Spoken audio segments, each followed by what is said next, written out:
Beard Wizard family, welcome back to Beard Wizard Reviews. I'm your host, Beard Wizard Man, also known as Trevor on social media. Links all of which you can find in the video description below, including ways to support the channel, like thebeardstruggle.com, which my beard is needing a little bit of a trim up. I'm going to have to go see my barber after we get through these blizzard conditions here in Illinois. But support the channel through that monetarily if you want, or just click that red subscribe button and join the Beard Wizard family. I am shooting for 2,000 subscribers by April, which is our unofficial anniversary. April the year before last is when I really focused on rebuilding this channel, getting things back up and running. That's when I started the Indie Spotlight show, and which morphed into the Beard Wizard Reviews show. And that is sort of where, we hit our stride, and I hit 1,000 in a year, and April will be that year up again. So if we can hit another 1,000, that would be awesome. But I need you guys' help. Share this out there. Please subscribe, especially with this new content. Now, I do a lot of reviews of music. I do a lot of reviews of small bands, but some of them are not small bands. They're just not very well known here or on the radio or in the United States. But here on the comic book reviews, these are truly independent artists. These are artists who are doing all the work themselves. They're not going through a major publisher. They're not through a major distributing house, and they need help with support. They need people to read their books, to share their books, to talk about their books. And comic books are expensive. I'm an independent author. I know how much it costs to produce a novel or a short story or a collection of short stories, but I don't have the added cost of artists and letters and colors and all the other things. And some of these guys who get together and do these books, they put all that together and spend a lot of money to give you guys something fun or interesting or entertaining to read. And every little bit helps. Even if you're going to one of the sites and you're buying a 99-cent PDF, or if you're going and buying a graphic novel, or you're buying physical, or whatever you're doing, every little bit helps. Comic books are just as important as regular literature. Just because they have art and colors and they're made of superheroes doesn't mean they're any less important. And these creators, these artists, these writers, these independent guys out there doing it themselves and getting out there and hitting the ground and really putting their nose to the grindstone, it's a lot of hard work and it's a lot of expense. So that's why I want to do this, and that's why I want these shared out, especially. Share it out there. If you think this book or any book that we review would be interesting to somebody you know, put it out there. If you are an independent comic creator and you have a book you want me to look at, hit me up on social media. Hit me up here and let me know. A lot of you already have, and I've gotten a lot of feedback on them, and it's awesome. Bring me more. I want to highlight your stuff. And if you have questions about shows, conventions, I do a lot. I've been doing them for a few years now for my books. If you're not into that stuff yet, I highly recommend it. If you're not into physical yet, you might want to look into that, because I'll tell you what, I sell a whole lot more books in person than I do online. And I think that reigns true for comics as well. But I can say for sure, for books, my in-person sales blow my online sales out of the water. It's not even close. It's not even in the same universe. So something to keep in mind. I have tons of advice. I have shows on writing. I have shows on the indie market and the indie publishing.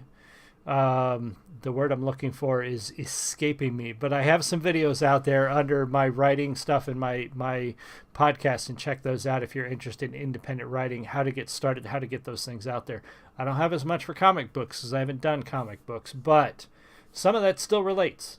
Doing shows, getting out there, getting your stuff published, getting your stuff shipped, and all the different things. I'm going to try to do more of those shows too, to give you guys some advice on how I do it, what might help you. Anyway, we're going to jump into this. I've rambled on way too much.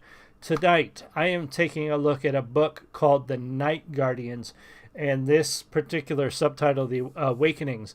I read the first issue. I didn't want to read too far. I didn't want to spend a ton of time. I want to build the first issue and tell you guys what I think about the initial reaction to the book.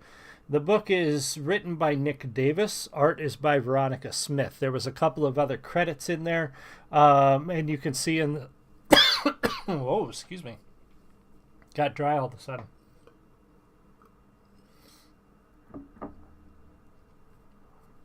Welcome to the show. Sorry, I got a little catch in my throat and it kind of took me by surprise. Anyway, the subtitle there, Protecting Children from Monsters Under the Bed Since 1902.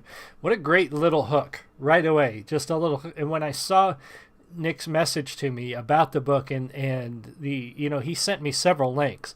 And this one right here caught my eye, and I'll tell you why here in a second. But the other credits in this, Nick Davis writing, art and covers, Veronica Smith, pinup art by Dan Noakes, and edited by Kat Rowitz. That's one of the things that doesn't happen a lot when people review independent books or any comic books. Most of the time they'll talk about the artist and the writer, but they leave out the letters, the editors, the colors. A comic book is a whole lot more than just its writing and its editing. And sometimes somebody on that team, if they don't all pull their weight, if they don't all work together, it can totally ruin a book. I've seen some fantastic art completely ruined by a colorist or a letterer who completely botches the text and ruins the writing. So it takes a team to do these things. It's not just an author. It takes a team. And some people who review books forget that. So I want to make sure, I'm going to try to do my best on these reviews to give credit to those who did all the work on these particular books. So I'm going to skip through that first panel, and we'll look more closely at the art here coming up, but I want to definitely talk about where the book starts, why this book intrigued me so much. So right away it intrigued me because I think that we can all relate to that stories when we were kids of stuff living under the beds, monsters in the closet. We all kind of had that, that fear where we slept. We had to make sure our feet were tucked in because there might be that creepy hand that reaches up and grabs our toes, or the closet door had to be closed because if it was cracked slightly and there was a little dark gap, I think all of us dealt with that in some way, shape, or form when we were kids. And we also did a lot of make-believe and pretend with our stuffed animals, our action figures, our dolls, whatever it was we played with, and created our own sort of world, our own universe around them. And to us, when we were that young, they were real. They were not necessarily just toys because we made up stories about them. We gave them personalities. They had character. They talked to each other. They did things. They went on adventures, and in a sense they became real to us. And so that right there, that played into a lot of the appeal for me because I was the same way. Being a storyteller, I think I started out as a storyteller really early and didn't necessarily realize it. But my He-Man action figures or my G.I. Joe action figures or whatever it was, a lot of our play with me and my brother was coming up with cool scenarios and adventures for them, and we would set it up in the room, and they would be swinging from strings and fighting each other or doing whatever it was. So we created these worlds, we created these characters, and that's what this book kind of delves into and really ties into that sort of nostalgia that we have. And that's and a lot of it inspired by movies like Toy Story or what was that one, Small Soldiers. There's many more like that, but those movies tie into that same sort of feel of what if those action figures and those dolls and those stuffed animals, and what if they were real? What if they would come to life and while we're asleep and do things that we don't see them do? Every kid kind of has that fantasy that they're real and that their adventures keep going, so to speak.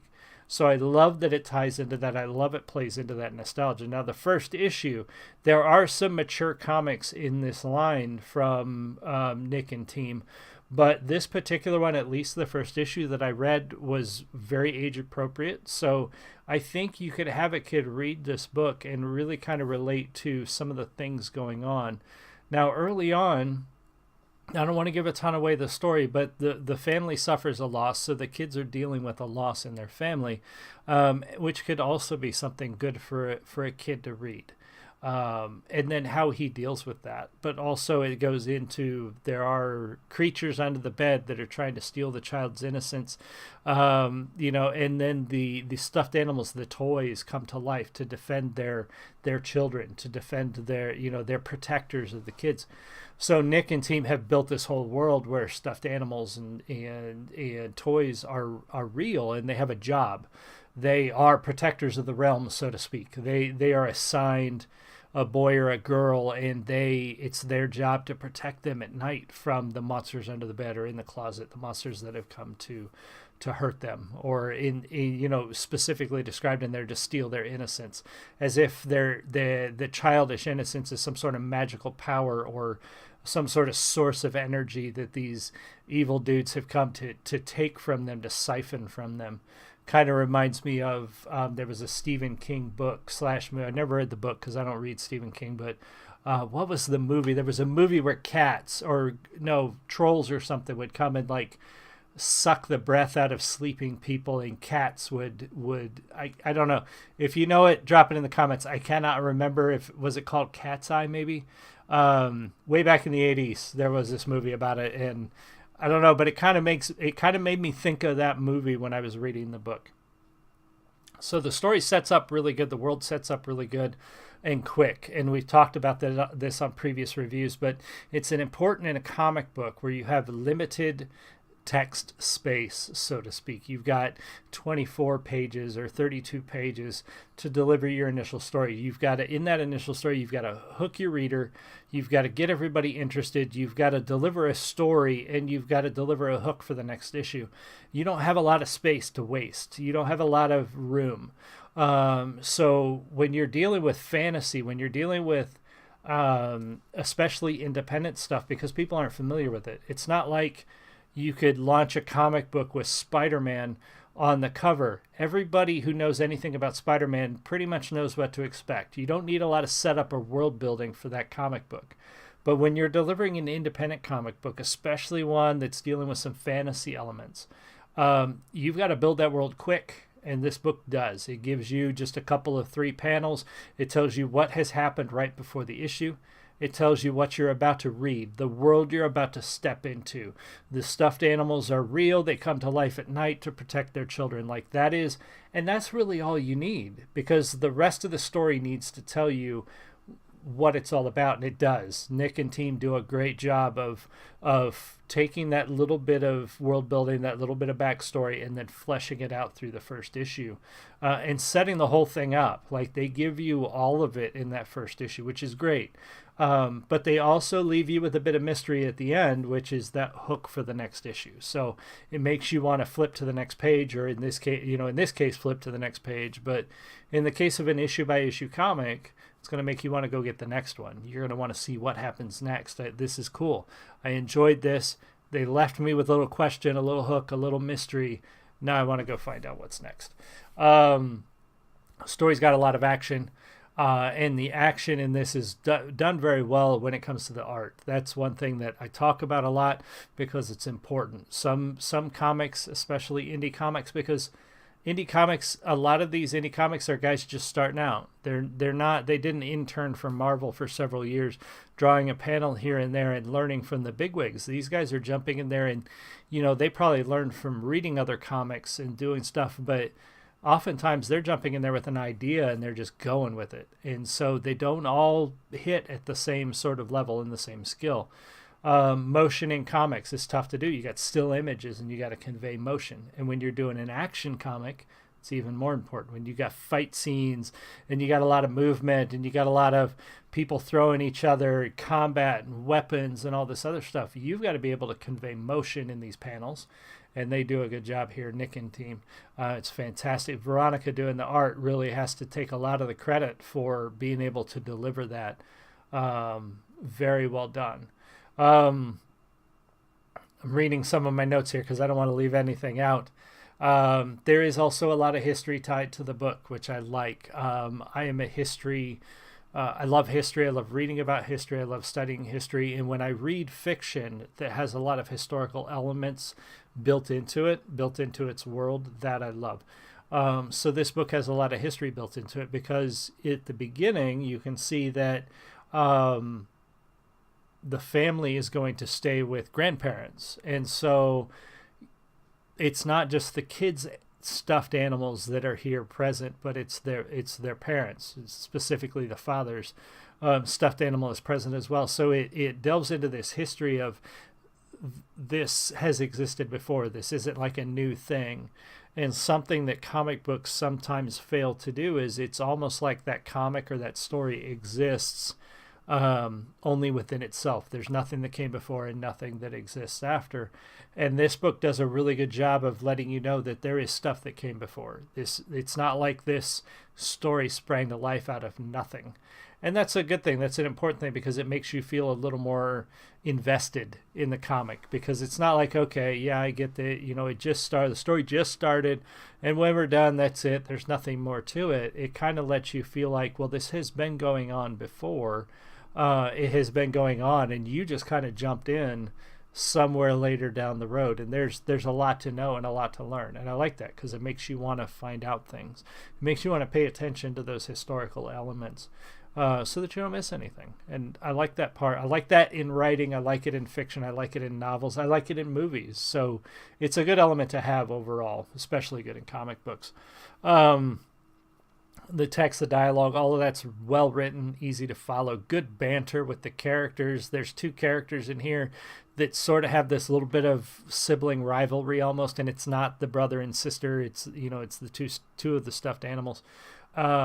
And so their banter is fun. It's entertaining. It plays like a brother and sister kind of giving each other shit, which is good because they are the stuffed animals of a brother and sister. So it's almost like they emulate their children in a sense and play off each other. So that's very well written, and I like that. The art itself, a little rough around the edges, but that's not necessarily a bad thing. I particularly like... the best way to describe it is like sketch art. When you buy a print from an artist, or when you buy a work from an artist, and you can kind of see the sketch lines in there, they aren't completely erased, they aren't completely gone. You can see, it's almost like, this is a crude comparison, but if you go to a restaurant, how a restaurant, you might think that they did this. The first time I found out this, I thought it was weird. Have you ever had lumpy mashed potatoes at a restaurant? When you go to a restaurant that makes real mashed potatoes, they often leave little lumps of real potato in there, and there's a reason they do that. From what I've been told, they do that because they want you to know it's real.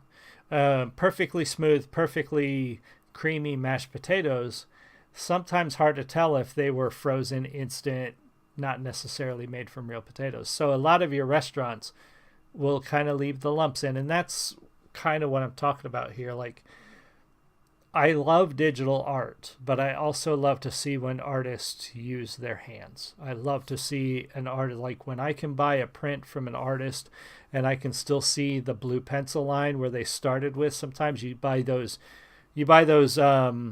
what's the boards? I can't remember the boards. There's a name for the boards that comic artists use, and I know I'll think of it after I'm done with the show. But I've seen those at cons, and you buy those, and when you buy those boards, they haven't been through any production, they haven't been colored or shaded or edited, nothing. You can sometimes still see the blue lines, and a lot of artists back in the day, and some of them still do, they start with this blue line, this blue pencil, and it's a very specific shade of blue, and you can buy it at any hobby store, and it's got a very specific name, which again escapes me because I'm really horrible with that stuff. But they do that because that blue line tends to get lost when they start getting into the copy process and changing things. It's easy to cover that blue line because it doesn't always get completely erased. So long story short, this art kind of reminds me of that. You can kind of see the rough edges. You can see where the artist was working and kind of changed their mind. When you look at some of the edges of the characters, you can kind of see where Veronica was modifying things a little bit, tweaking things a little bit, and I like that because it makes it feel more authentic. Now, you're not necessarily going to see that in a Marvel or DC comic, but that's fine because this art in a sense, feels more real. It feels more genuine. Oh, excuse me. So we're going to look at the art a little bit. I'm going to talk about that and scroll through some of the panels and show you what I mean before we jump to the rest. Now, I'm working on getting these transitions better, so bear with me, but I think, nope, I was clicked on the wrong thing. If I do this, nope, again, it didn't work. So we're just going to go, again, learning how to do this in OBS is a little goofy. Okay, so I don't know if you guys can see it up close, but if you look at things like along the edge of hair or along the edge of the head, you can kind of see where the art, there's almost straight lines, if that makes sense.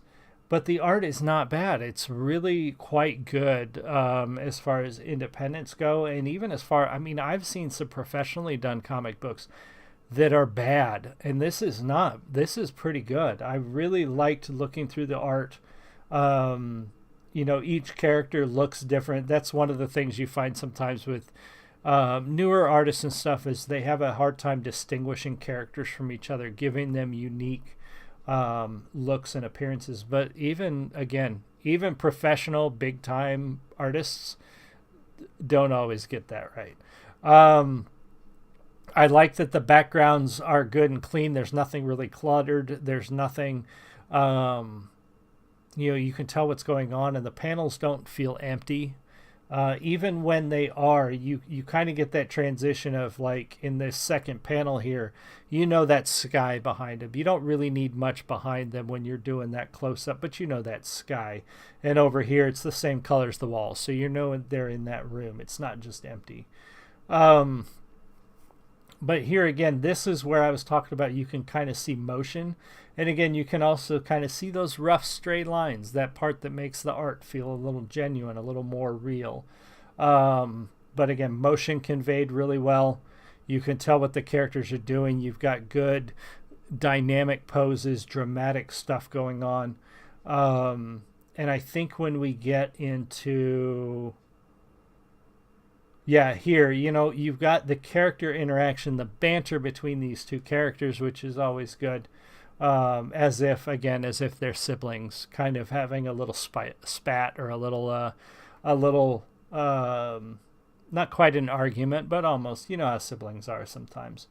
And then when we get into the action, when we get into the movement, you've got the movement conveyed in these still panels very well. You can tell she's running up the stairs. You can tell that he's running behind her. When we get into the fight scenes, you can see the motion. You can tell what's going on. And those kinds of things, again, important with a comic book because it's not always that easy to translate that stuff in a comic book. Oh, I'm glad that worked in one click. So yeah, the art's fantastic. The writing is good. I really enjoyed reading this. I wanted to know more. The story was compelling. It touched all the right nostalgia points with the inner child in me. It reminded me of the games I played as a kid. It reminded me of the stories I built in my imagination as a kid. And that I like. It touched that it touched that part of me that it still enjoys this kind of reading these kinds of stories, this kind of adventure and fantasy. So well done to team on this. I think it's a very good book, and I highly recommend you pick it up. I put a link to Nick's socials in there. I could not find Veronica on Twitter, but Nick's socials are in there. There's a link on his social, but I also put a link to the site where you can go get the book. There's a few options, I believe, for physical copies and PDF. Instead of saying I believe, let me go look because I have the site up. You can go there and get all the books that this team has done.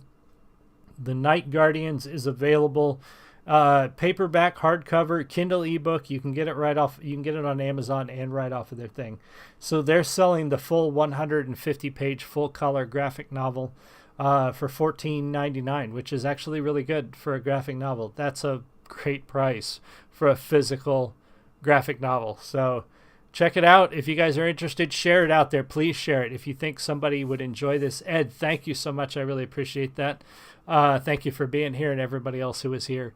Make sure to share it, like, subscribe, and come back for more. I will be back for day 23 tomorrow of the Battle of the Beer Advent calendars, and I'll probably be live on Twitch here in a little while with some Dark and Darker. Thank you guys so much. I appreciate you. Make sure to follow Nick Davis and team on social media, and let me know what you think. I'll see you all again soon. You have a great one. Much love.